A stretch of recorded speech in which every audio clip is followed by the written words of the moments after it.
Good morning, everyone, and welcome to our live briefing, Economic Statecraft and Military Integration, brought to you by the Potomac Institute for Policy Studies. My name is Madeline Field. I'll be your moderator today. I'm an assistant editor at War on the Rocks, where I work on our Cogs of War vertical, which focuses on defense tech and industrial policy.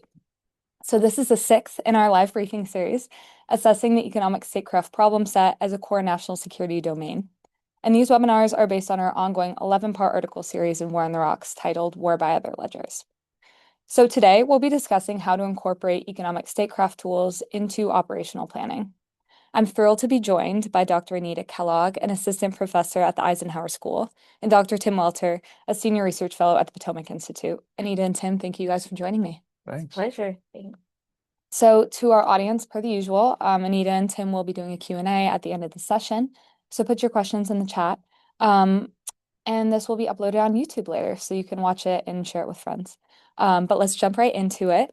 So Anita, you kick your article off, which was, again, excellent, with an interesting anecdote on the way that supply chain struggles between Russia and China have influenced drone production. So beyond drones and rare earths and other minerals, what are some other, very interesting examples of adversary involvement in supply chains that you've seen in academic literature or that you've picked up on? Well, I think you have the very more traditional, like energy dependence, the way that Russia used Europe's dependence on its natural gas to coerce it, starting in like 2008 or the Georgia invasion, and certainly expanding its political influence, and just the kind of issues that arose from that. But that's a pretty traditional way. I think drones and rare earths are kind of where economic statecraft is going, and they're typical of that. So I think that's what we should be focused on while keeping the considerations, energy dependence is still an issue, but more traditional. Are there any vulnerabilities that Anita, either you or Tim, wish got more attention? I personally would say pharma. So we depend on China for a lot of active pharmaceutical ingredients and precursors. But it's not just China. Russia is actually one of the main sources of enriched uranium, which is a problem for countries that are dependent on that form of energy. Tim, what about you? Yeah, I think the pharma thing is on the mark, and I don't think the problem's going to go anytime soon. I mean, obviously during COVID, that was a big problem that was brought to the forefront. I think we need. I think it's a great question, and that we're still trying to figure out how to understand what we don't know, right, and institutionalize a way to find out what we don't know. And especially when it comes to operational and military kind of planning, thinking about that, and again, to the whole point of your article, right? How do we institutionalize some kind of systematic transparency, right? So we can plan on it moving ahead. So it's not, it doesn't come as a Sputnik moment, right? A strategic surprise. It's something that we hopefully have visibility on early on. So your article also talks a ton about China. Mhm. So, why has China begun to exert leverage over supply chains, as we've seen in the last couple of years with rare earths? And have you noticed, any particular patterns in which China will seize on vulnerabilities and, close access to the West or to the United States? Is there any kind of rhyme or reason that practitioners should pick up on? I think it's the matter of China becoming this economic power, which has helped it establish the sort of leverage. So, on one hand, in international politics, you have a country that became an economic power and wants more political influence, and it's using leverage to be able to have that influence, as well as, informal sanctions that are causing the supply chain disruptions. And of course, to some extent, you probably have domestic politics as growth in China slows. A more assertive foreign policy is there to unify the population. And I assume it will only become more pronounced of an issue. Yeah. Okay, awesome. And another interesting thread that I think you pull throughout the article is that you say, quote, post-Cold War fixation on lowest cost procurement is what has led to this type of entanglement. But I think there are a lot of people that would argue that procurement in the country is already quite expensive and that a lot of our weapon systems are very expensive. So could you just tell me a little bit more about what you mean here? I think the expense has more to do with what type of uh, equipment, military that you are investing in. Hmm. But they actually use quite a bit, not all acquisitions, but the lowest price, technical acceptable standard, Hmm. which means that they choose the lowest bid as long as it meets minimum requirements, and that's quite extensive. And what that does is encourage the suppliers to go to the very lowest cost, right? Which is going to be largely from China. So if you want them to change behavior, you have to be willing to pay for it. Hmm. And Tim, I know this is something that you've worked and wrote on. What do you think? So, and I think that this is an important point, especially as the department says, hey, we're looking at speed, right? Hmm. Over cost at this point necessarily, and relevance to the fight always matters, right? I think something we have to grapple with, right? Especially commanders that are thinking about this with regard to operational capability is, and just broader as a society, like and this goes to the pharma thing earlier too. We're gonna have to figure out like this balance between, okay, are we gonna accept that we get something from somewhere else if it's the best thing, right? Hmm. At the fastest, possible rate, and that's most relevant to the fight, and where are those things gonna come from? So we're most effective, right? And right now, to your point, it's lowest cost, or has been historically, Right. right? At least in the last several decades. But so what's that right balance moving forward to like, hey, I still want the best thing for my troops in the field. Where is it coming from? Where's our threshold of, okay, components can come from X, Y, and Z location. What does that look like? And I don't necessarily know if we're there yet as far as, a mechanism or institutionalized way of thinking through that. And I think there's inklings to that end, but I'm not sure we're there. So And to your point, we are changing the mindset, right, yeah. towards speed. But so that indicates that we are willing to pay more, but we need to extend that to where the supplies are coming from, Yeah. right? And part of the problem is knowledge of the supply chain and knowing where those products are coming from. But if you are willing to pay more for those uh, products that are not coming from that are coming from allies or the U.S., then business will adapt to that. So I do think the speed issue is very interesting. Are there any like is it possible, I guess, at this point to move at this speed that the department is desiring with the supply chain that we currently have now? I know that's a very hard question, but I mean, I think it requires a whole new mindset and a whole new, perhaps, reorganization of the acquisition process. And I think Hegseth is very focused on that. But yeah. he's not maybe the first person that has talked about acquisition reform, and it's very, very difficult. So, but it's possible. It just needs some really new rethinking. Yeah. So yeah, and to kind of piggyback on what you said, I think there's a lot of action that's actually been taken by this administration, and I think part of that's the infusion of a lot of leadership coming from industry, right? So they may have a different perspective than past administrations, not exclusively.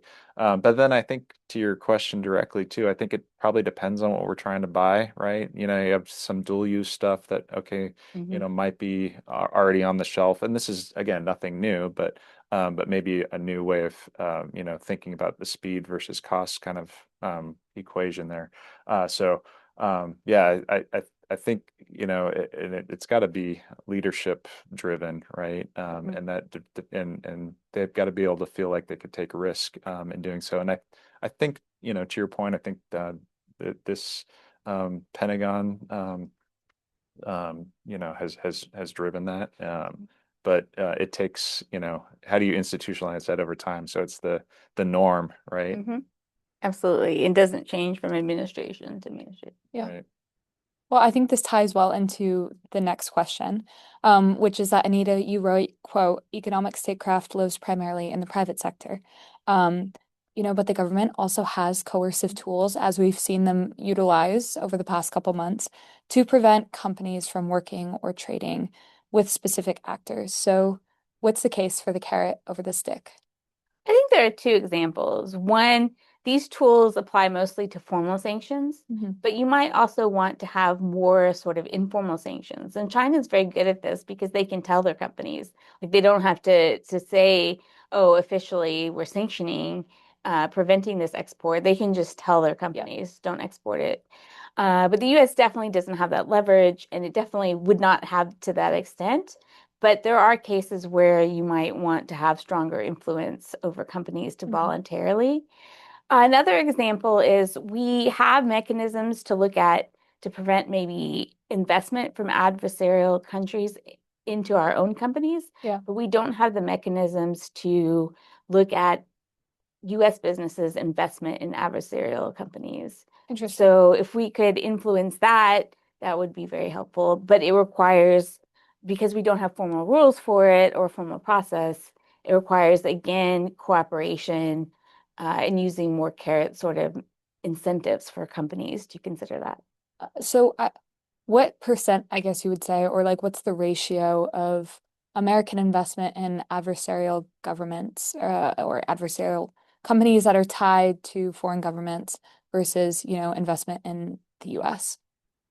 Uh, I have no idea what the ratio would be. I just know it is a very big number of companies like investing in Chinese. And that's one way you have technological transfers as well. It's not always China stealing the IP. I mean, some of it they're just getting through that. But there's a lot of defense contractors, right? A dual use that American companies may be investing in that's quite problematic. Interesting. Tim, do you have anything to add? Yeah, so I mean, obviously China's a huge market, right? In the private sector, it looks great to them for a lot of reasons. There's also challenges, right, which have been brought more and more to light. I think this starts really in earnest with something that uh, Jen Buss, one of our early articles talked about the information fusing with Karen Elliott. They had one of the early articles, and it's just really how do you share information across government and fuse it and provide a view of the ecosystem so you can move forward together in a mutually beneficial way. But I think you're right too. Like, what are the institutionalized levers, right, or mechanisms to kind of force, or if not force, incentivize that cooperation.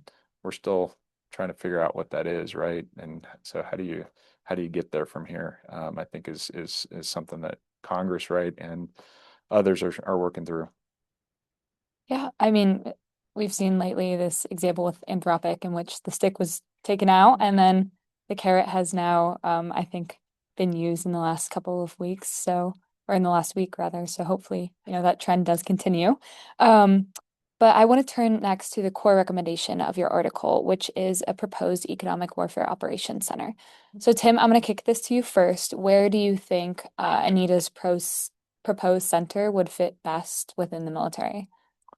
Yeah, so from an operational front, I think that so we project forces from the combatant commands, right? So what does that look like for, Indo-PACOM? What does that look like for EUCOM and CENTCOM?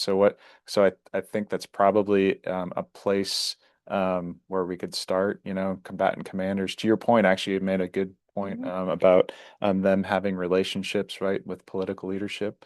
That they could leverage for insight to help with that kind of activity. But then there's also these tremendous joint interagency task force, right? Because this is not, and we've talked about this, frequently, right? This is by no means just a Department of War, Department of Defense kind of problem. This is a societal challenge, right? So how do you make sure that the other tools and insights from the rest of the interagency is leveraged? And I think we're doing this in a lot of good ways. Again, we've written about this, but some of it's disparate, right? So how do you bring it together, so that a combatant commander can use it in their operational planning. And then how does that look like too, I think in the Pentagon, from their, from the service perspective, how are they thinking about providing those kinds of capabilities and thoughts and insight to the combatant commanders?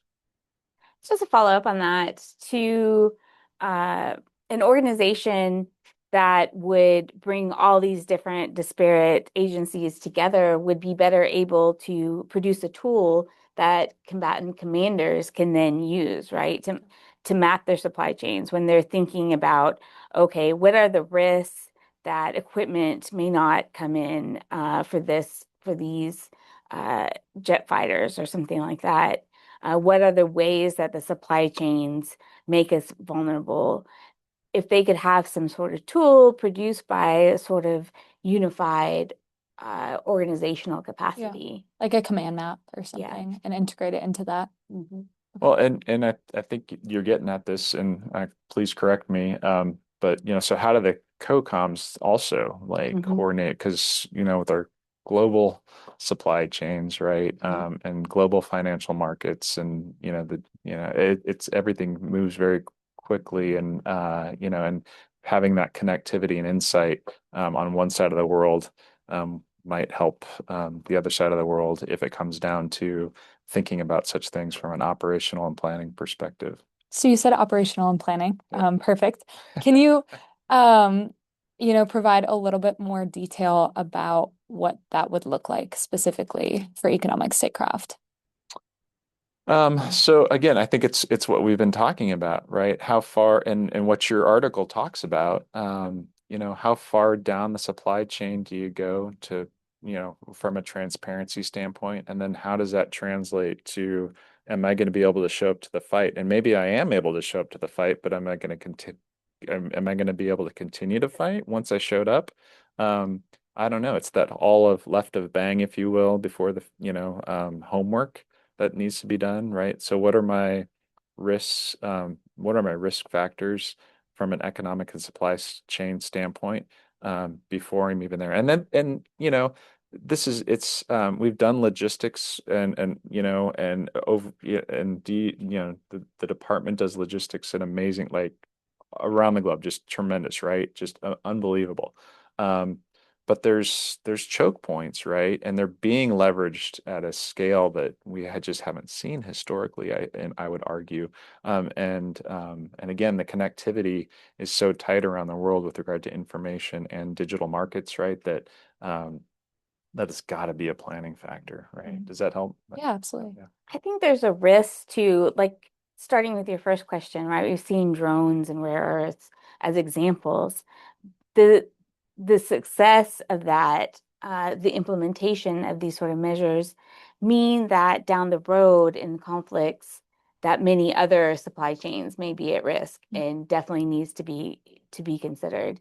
And even more so if you're dealing with an adversary like China, but even in asymmetrical conflicts, there may be choke points that the adversary has that can give them even out that asymmetry to some extent.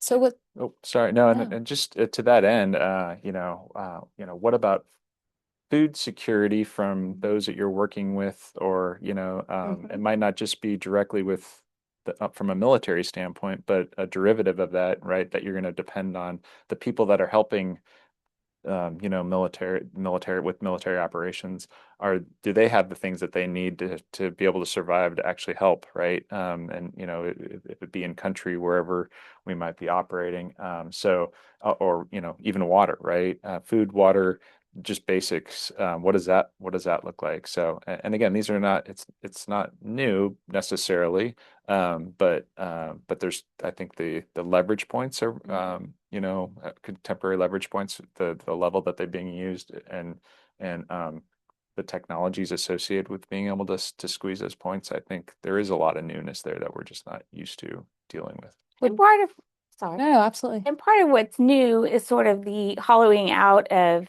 US manufacturing, giving China and other countries this power, sort of to your question about leverage, that they wouldn't have had, 30, 40 years ago, where the US was dominating its own supply chains.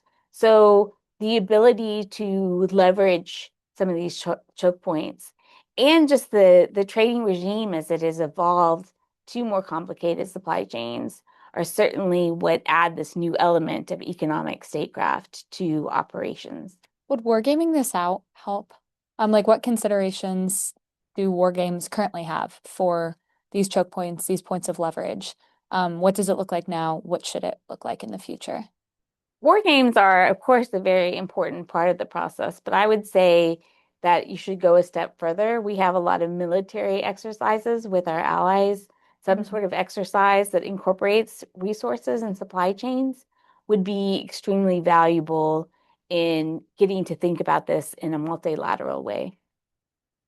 Yeah, I think wargaming is a great tool that the department has used over the years. What's really encouraging to me, I just saw an article on this the other day, that the Air Force has this announced that they had this War Matrix um, tool, which really again digitalizes um, some of these factors, right? So they could do iterations at a highly rapid pace, right?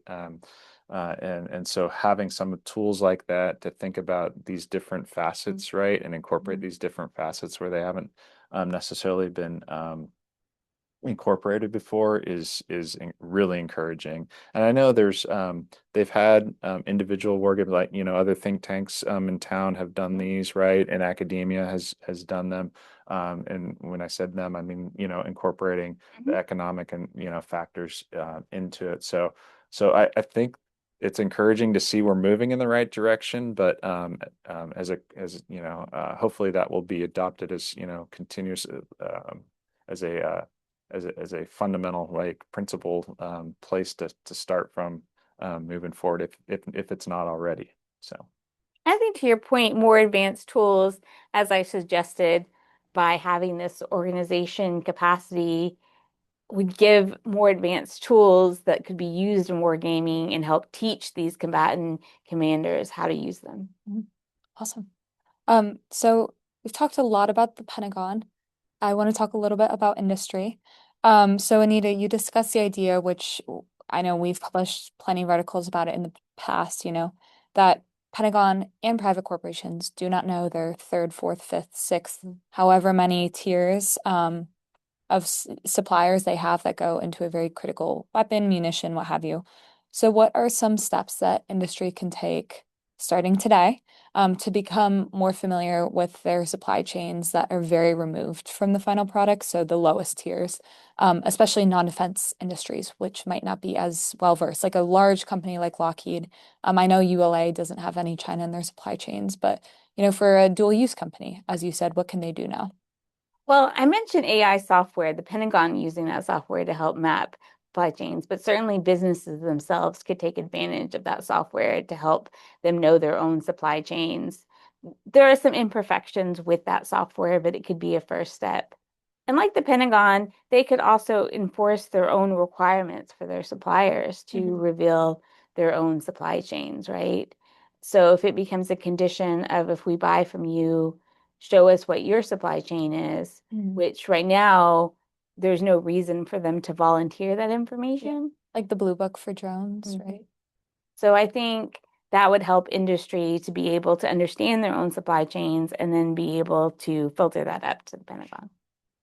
So, yeah, and we talked about acquisition reform, the endless trail of acquisition reform too. So, how does this look like, this attribute look like with regard to possible, new contract requirements? I there's that's an option if it's not already happening, right? I think that's as we think about, the relationship earlier, we were talking about back and forth. What does that partnership look like together moving forward, especially when it comes to transparency? And to your point too, I know I was just at an event yesterday where I saw a private company that their whole purpose is to bring transparency to the different levels of supply chains, right? And they do it through open source information and flow of products globally and what that all looks like. Which is it's encouraging to see that being used, and it's not just from a national security standpoint, but from a law enforcement standpoint too, right? So they can see where things are moving, to provide evidence and insight, so they can to move out on that front. So. Yeah, and the key issue is to provide the correct incentives to get Yes. industry to do Yeah. this, right? Because there's some risk of sharing that information if you don't trust government. There is some risk of lower vendors sharing that information in and hurting their own competitiveness against other suppliers, as well as, being cut out of the process. Yeah, and to your point, like what's going to motivate them to even want to be transparent, or even want to know like where there's fifth or sixth tier supplier, Exactly. like if they're getting the product they need, right? And but yeah, it's incentives. It definitely is all about incentives. So I know in the last NDA there were plenty of prohibitions that were put in place on batteries, I think was the biggest one, batteries from China, everything down to like glassware, that was used in headsets, I think. So I guess, legislating from the top down, do you think that that is a sustainable approach, for a lot of these smaller companies? So I think that is one way of doing it and an important way of doing it. There is also, though, the question of whether we have the capabilities, such in batteries, to find enough batteries outside of China. And what happens now is there are exceptions being made if you can't source from a domestic or ally. So that goes back to the piece where you have to pay more for these goods, but also you need to build up our own manufacturing capability, and that requires a different set of incentives and money that needs to be poured in so that there are alternatives to these parts of the supply chain that we're most vulnerable to. Yeah, on that front too, I think having worked on the Hill, one of the things they always try to do is, at least in my experience, was how do we provide, or what's out there already, or what are the things we could do before like legislating it, especially when it comes to interfering with the market. And there's obviously cases where we've said, okay, we got to draw the line here. This is a definitive national security issue that we have to provide guidance on in legislation. But and again, it goes back, and not to be a broken record, but I'm going to be a broken record. But what are those? What do those partnerships look like? Between government and the private sector. What are the factors to help highlight the mutual benefits, and the incentive structure to move forward positively, while still being reconciled with our values historically as a society, right? With free markets and such. So, yeah. And I think, whether it's economically viable for these companies. So I was just visiting a lithium battery, one of the very few plants in this country. And it's a very small operation at this point, but it's also very hard for them to be viable, especially in this environment where China can undercut them. So these requirements have to go in hand with willing to pay more, as well as maybe continuing to invest in these companies to give them the right economic incentives to grow. Yeah. And this is a really important point, and I'm glad you brought this up too. Companies like that. That's I think the benefactor of can be the benefactor of the Office of Strategic Capital, right? And try and do what they're doing, right? So I think there are good things, but even a small company, like how do they even engage? How do they even like, do they call up the Office of Strategic Capital and, say, hey, I need some help. What does that even look like? And that could be challenged just for a small company. But it is encouraging that those efforts are underway regardless. So. Yeah, I was at an event like this that had to do with printed circuit boards that were made in the US. I think trade associations, it seems like, have a very important role to play, in kind of aggregating this call to action. But I do have another question. So I'm curious, if the Pentagon, and this has always been of interest to me, if the Pentagon is not aware of, or a weapons manufacturer is not aware of a fifth or sixth, whatever have you, supply chain, like where that originates from, how aware are these component makers that what they make ends up in critical national security relevant areas? So how just can leverage be exerted at the very bottom of the chain? Do these companies know that they have leverage? I think that's a kind of interesting question to the extent of do these end up in Chinese military products, right? And how much they can be responsible for that. And some of it goes into, again, an investment regime, maybe some sort of rule or some set of investments to not ultimately, at some part of the supply chain, not be selling these products. I don't think it's really their responsibility at the sixth tier to find out that their product is being used by China. I think it's looking at the top tiers, making sure that they know where their components are coming from and creating incentives to not be selling those products to adversaries who might use them and exerting our own leverage and being able to do that. Mhm. That makes sense. So continuing to talk about China and supply chains, what are some of China's supply chain vulnerabilities? We talk a lot about how, China has involvement in the US, but where can we exert leverage, especially as most of its components manufacturing can be done in country? I think, it's very hard to own the entire supply chain, and that's true for China as well. So some of the places that they're vulnerable is sort of high-end tooling, Mhm. machinery tooling. And another place where they're very vulnerable is like in the aviation and aerospace subsystems. They still can't produce those, and they're reliant on imports for that. And then there's just the more traditional, basically energy imports and food. And there's like tooling that is used in aircraft manufacturing. Where does that happen? So basically, you need, if you're going to produce, especially these higher end consumer goods, Mhm. you need to have the machinery and tooling to be able to do that. And that's something that they're very heavily reliant at the higher end on imports. Okay. So from Russia, their allies. Yeah, or not just from Russia. Europe produces a lot of these Okay. tooling, right? To some extent, the US also produces some of this. So Japan and Korea. So these are all people that are allies of ours that can exert leverage, and they're vulnerable to leverage of the supply chain. And I do want to come back to that kind of international allies and partners question later. But Tim, do you have anything to add here? Just to flip the whole, I guess, question on its head just a little bit, to be that kind of guy.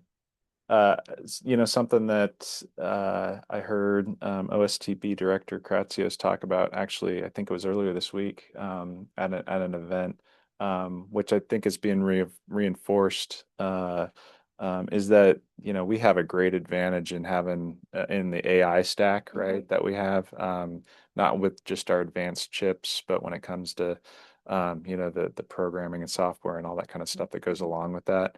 And so how should we use and think about advantages like that, again, to when we're thinking about operational and military kind of planning, what does that look like? Again, for COCOM commanders or whoever is thinking about these things, what does that look like? What are our strategic advantages, right? Mhm. In a certain region, when we're thinking about our potential adversary. To follow up on that, and something I did mention in the article, it is important in these sort of mapping tools to not only know where our vulnerabilities are, but where the adversary's vulnerability is so that you could counter any sort of leverage or just in an aggressive way exert that leverage. So speaking of, adversaries and exerting leverage, over the last couple of weeks, there has been a war going on in Iran. And the United States has demonstrated the, ability to significantly degrade, if not destroy, large parts of Iran's defense industrial base, and its defense supply chains. So, what lessons, based on all this open source information, should economic statecraft practitioners be pulling from Iran? I think this is something that I've talked extensively about on my podcast, Kellogg's Global Politics, where I mean, it's very traditional to bomb and destroy supply chains that way. But what Iran is showing is that even in these asymmetrical war, that they are able to exert power over supply chains by closing the Strait of Hormuz. And even though the US is less affected by that than our allies in Asia and Europe, we are relying on those countries for like parts in the supply chain. So understanding this new element of economic warfare. In some extent, Iran is losing these tactical battles, but its regime survival has operated around this planning that they've been doing for economic statecraft as part of a conflict with the United States. Yeah, I like that. Tim, what about you? So I don't have anything to add on that specific front, but what has been fascinating to me, with regard to the big picture is the use of information, right? I mean, the Iran has been very effective at how they've relayed information, throughout the campaign, based on what's actually going on, and the way they'd like to see, or they'd like the rest of the world to see things going on, and then how we've responded. And again, the proliferation of information at great speed, right? And just the ubiquitous, essentially, access of information and how it's used, is a tremendous tool in complement to what's going on the economic side of things when it comes to this conflict. So that to me has been very fascinating, and interesting, and something we should really be paying attention to learn from. I'm gonna keep poking at this question. Um, eh, as you said, Anita, supply chain is a frequent target in any future military campaign, but I'm sure that in a future conflict with a more of a near peer adversary, there would be less, it would be less possible. So, what would that look like in a future contingency should the United States not have as much, freedom in the skies to bomb supply chains, railroads, industrial plants, what have you? I think it goes to then this non-traditional the a way of affecting economic statecraft, right? So you're not bombing to reduce industrial capacity. So you have to use these other tools by exerting leverage over supply chains. And that's going to be a very important conflict on both sides. And one of the problems is China might have more points of leverage than the United States, but certainly the US does have these, as we've been talking about, these points of leverage. So I think that's just going to be an important component since you can't necessarily bomb the way into affecting supply chains because of the lack of air support priority. So, also continuing to riff off this thread, is there a point, and maybe Tim, I'll direct this at you first, at which going after supply chains and dual use infrastructure is civilian harm? And how can commanders sort of think about minimizing and mitigating civilian risk as they plan for economic statecraft or as they operationalize it? So, great question. So first of all, I think, if we have transparency from strategy to task, I mean strategy to, like, to wherever that third, fourth, fifth tier producer, right? If it's going to be a target, if there's custody of, and knowledge and transparency on how, that fourth or fifth tier provider, actually, has a military target value, if you will.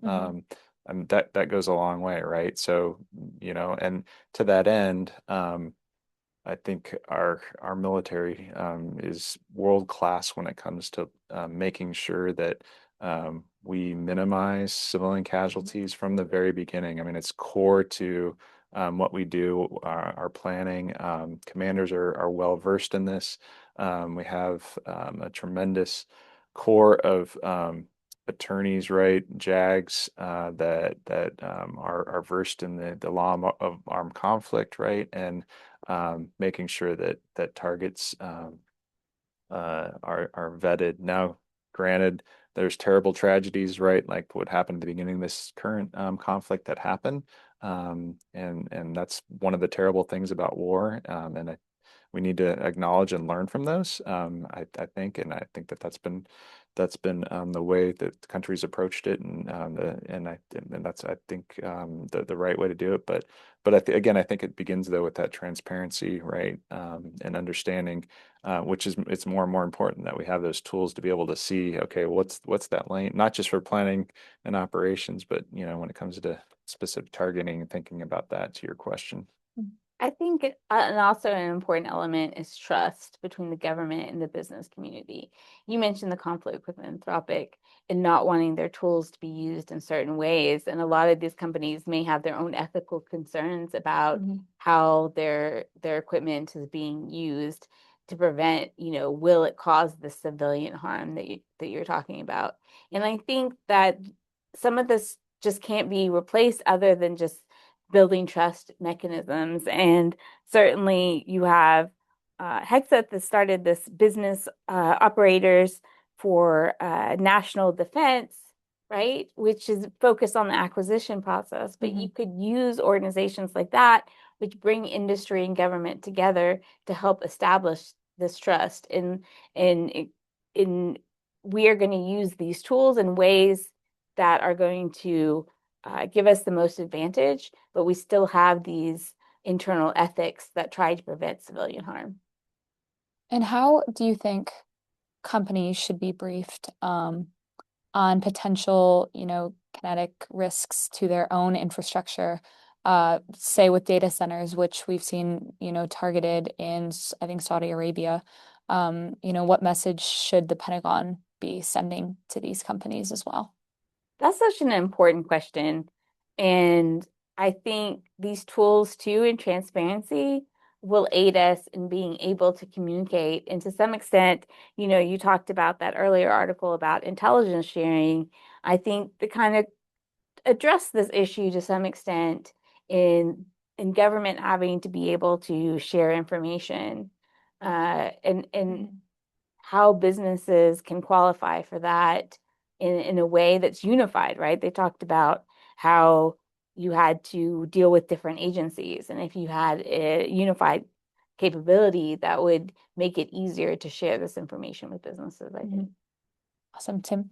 Yeah, so I'm not going to even begin to try to speak for the Pentagon. I'm definitely here on my own personal volition and with no other associations aside from the Potomac Institute in my personal capacity. But that said, it's just I think up front, when a company's pitching to the Pentagon, this is part of the conversation, right? I think it not that it's new, but I think there are new tools and technologies that are out there, right? Especially when we're considering AI, and so the Anthropic, case kind of that you just need to have a real conversation, and then and guess what? And it's a business transaction too, to a large extent. So what does that look like? Do you write into the contract limitations? Are you be able to abide by, those contractual obligations? So I think again, moving forward, we do have some new contemporary different dynamics than we just did even 2 years ago when you consider the capacity and the power of certain AI tools that have to be considered, right, in a way that we haven't done previously. I think it also gets so tricky once you start talking about multinationals. Right. Like we've seen with shipping, which has suffered since the war started. I think that could be another set of articles by itself. But continuing on that idea of internationals. So Anita, you discussed the idea of a multilateral coalition in any sort of future economic statecraft campaign. So what might that look like? And Tim, I know we probably want to build off Georgie's article from a couple weeks ago, but what are you envisioning? So I think a perfect example was Biden's ban on these high-end semiconductor chips, because it wasn't just about the export of the chips itself, but the tools and machinery to make those chips, right? But that's not coming from the US. You have ASML, from the Netherlands who makes a lot of this highly specialized equipment. You also have a lot of tooling from Japan. So we had to get those countries on board to have an effective sanction on semiconductor chips and being able to make them. And I think most actions of economic statecraft, even in the more traditional sense, it's been shown that they are way more effective when you have a multinational coalition than when you try to do something on your own. Tim, what do you think? Yeah, I'm going to double down on to your point. Georgie Skipper did a tremendous job with her article, kind of outlining some potential um, vehicles, I guess, to partner with other nations to best to put us collectively in a good or better posture, right? So we could leverage the economic tools to get where we need to go from a strategic sense, right? I think, and so how do military commanders think about this? How do they incorporate that in planning again? And you mentioned this earlier. Part of this is educating, right? And this was in the article too. Is how do we incorporate that in PME, right? I mean, you're at NDU, right? So how is that, especially at Eisenhower, right? I mean, this is kind of the core to the economic lever. So how is that being infused from early on, right? When our officers and enlisted that are thinking about these things are doing it early in their career. How does that go from step one all the way up to the strategic level? I think that's a core thing that we need to continue to work on. And I think, right, Eisenhower School at NDU specializes in looking at national resources for national defense. But I think even at the National War College, Naval War College, I think needs to incorporate this element of education. So Nita, one of my favorite parts of the piece is when you write that there are conditions in which, quote, partners may opt out of US-led economic pressure campaigns. Can you tell us a little bit more about that? I think there are historically a lot of reasons why they may opt out, but reasons that they might start out as part of the coalition and then opt out, creating problems is if they feel like there's an uneven burden share between the countries, if they think that there are extraterritorial problems, right? They feel like the U.S. is impeding upon their sovereignty to make these decisions, and if the campaign objectives are unclear. And these are three areas in particular, I think, while the relationships that combat commanders have with other countries and leaders can certainly address and is an important element of having these countries continue to support the United States. Yeah, I have to double down on that last point. I think combatant commanders are really, I think, and the combatant commands are really in a unique position, right, where they have very valuable ongoing relationships, right, at the very forefront, where they ultimately could project power. And so, how do we, again, how do we bring this element into an active part of the planning and operational thinking, right, moving forward? I think is I think there are efforts underway to that end, which again is encouraging. And so, how do we continue to cultivate that again as practice, right? As an institutional underpinning, I think is important. So while we talk about institutional underpinning for our last question, which if anyone who's watching right now has any questions that they'd like to ask, please put them in the chat. So what are some of the skills that are most missing from the Pentagon's workforce that are relevant to economic statecraft? And what can be taught, what can't? So I think the core skills are sort of an understanding of how industry is making decisions, how these corporations are making the decisions, so you can create the right incentives to get them to consider national security incorporated into their decisions. I think other aspects are again the sort of incentives influencing understanding how supply chains work. I think that's really core if you're going to understand vulnerabilities in supply chains and how that works. So what just very basically like how trade is based on supply chains. I think, at the Eisenhower School, we teach all three of these concepts But I think nothing can also, it's sort of at a basic level. You can only teach it at a basic level. And I think you really need people from industry in the military operations that can help supplement this and help make there be a more advanced understanding and make sure that that's being incorporated into the operational planning. Seems like that's definitely been happening lately. But Tim, you have any? Yeah, so no, this is a great predicate and not and lead into an article that we have come down the pike that actually really focuses on this. So what does this workforce look like, not just from a military and operational standpoint in that regard, but across society, right? What does commerce need? What does treasury need? What do we need overall as a, as a workforce to kind of think through these things? I mean, it's a special brand of national security professional, right? And it has, and there's a small but mighty, I think, group across the interagency, right? That's doing this work in academia and very attuned, on the industry front too. But so how do you proliferate that? How do you it's an orphan discipline. I think we've talked about this too right now. Contemporary economic statecraft it's gaining traction, but does it belong in the business school? I don't know. Does it belong in like security studies? I don't know. Does it belong economics? There's a variety of places it can land, and depending on which institution you're talking to, they have a different slant. And this is from personal experience, having just delved through this.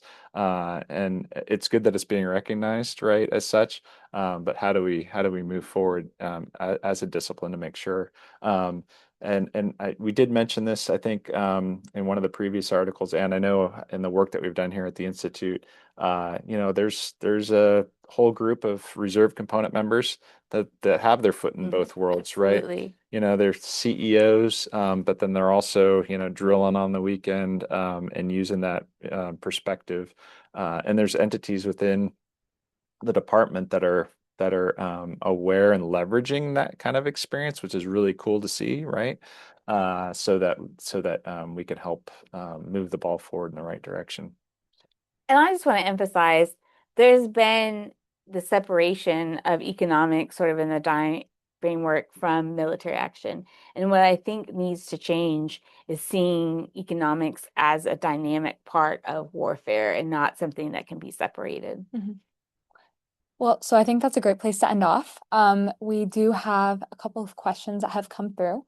One asks whether at what point in the acquisition process does supply chain illumination and considerations have to happen? I think from very early in the process, from establishing contracts, deciding who to go with, right? And we talked about having some requirements, but I think having companies be able to show their supply chain and that be part of the process of choosing which bid you accept. Okay.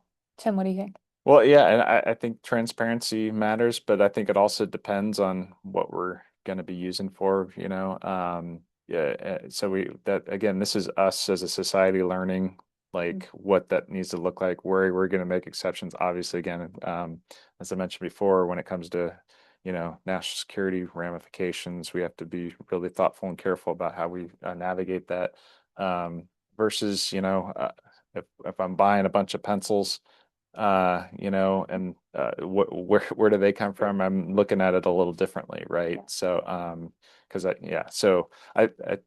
think but at the end of the day, really, it's like let's have that conversation. Let's think about it. Let's make it a deliberate part from early planning, right, all the way through if we can, based on what we know and what we could know. Well, I do think that is a great place to transition into your closing thoughts. Anita and Tim, I've had a lot of fun. What, I guess, do you want to impart upon our dear viewers before we close out this live briefing? I guess I would say that part of the issue is that we're making all these deals, we're making these reforms, but they're coming from many different organizations, including the Department of War, but also commerce and energy. And there needs to be something that brings this together under a unified strategy of national security. And that's why I believe it makes more sense to do this in the Pentagon, because of that these are national security issues. And also thinking about, we talked a lot about understanding these tools of supply chain vulnerabilities, but these tools can also enlighten then how do we mitigate these vulnerabilities? So we're not just stuck with these points where other adversary countries have leverage, but we're proactively creating like the industrial base that eliminates some of these vulnerabilities. Tim. Yeah, I think I'm gonna double. Well, first of all, thanks to both of you. Congratulations on the article. I think it's great, and a great addition to the series as we move forward. And so appreciate all you've done on that front. And I know it's always a fun challenge to go from initial idea all the way through to publishing. So appreciate the help on that front.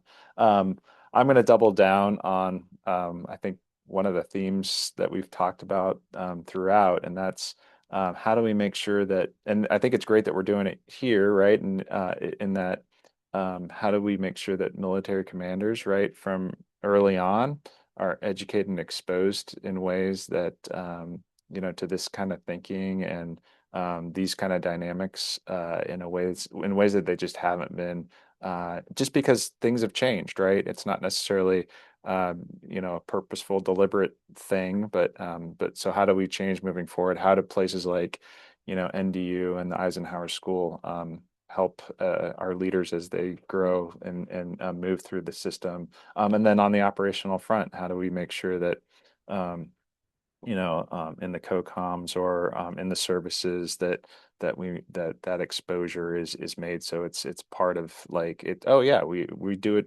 It's institutionalized, right? It's not a novel thing. How do we get there? So yeah, thank you again, Maddie. Well, I think we've explored a ton today. Lots of, Tim, as you said, repeated problem sets that we've been exploring throughout the article series.